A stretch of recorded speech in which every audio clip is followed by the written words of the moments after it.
United States was doggedly refusing to join the war. And most alarming of all, Britain was running out of food.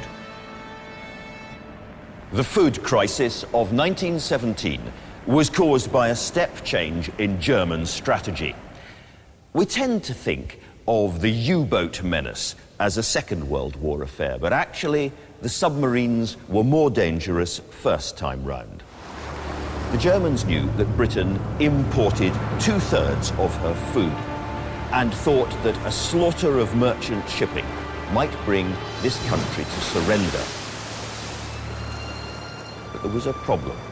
To make that effective, they would have to try to sink all ships coming into British ports, including American ships, which meant risking America coming into the war.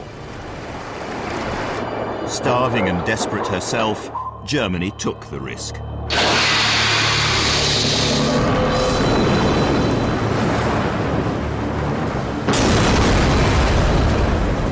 And lost her gamble within weeks, for America at last declared war.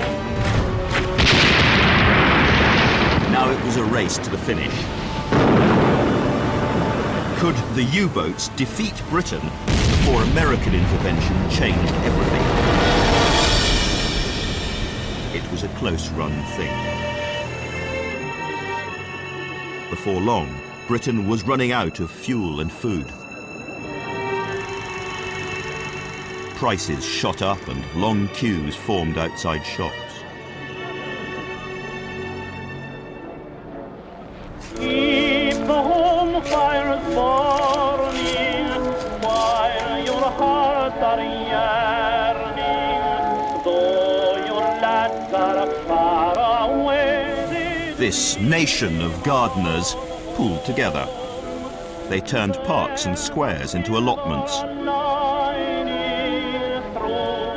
And the government set up national canteens, serving cheap meals.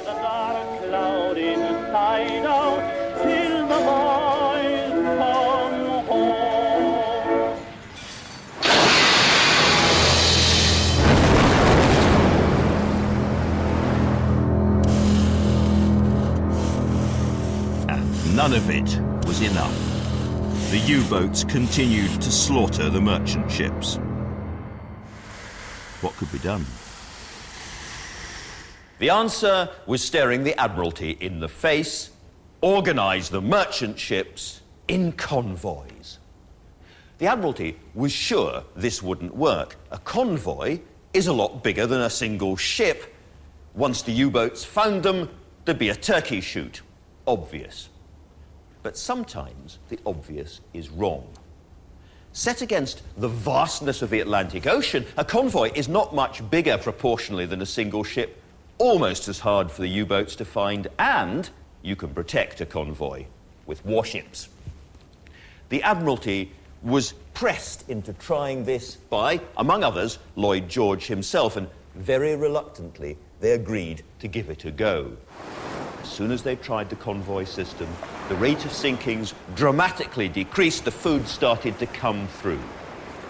This single lateral jump of logic may have saved Britain from losing the war.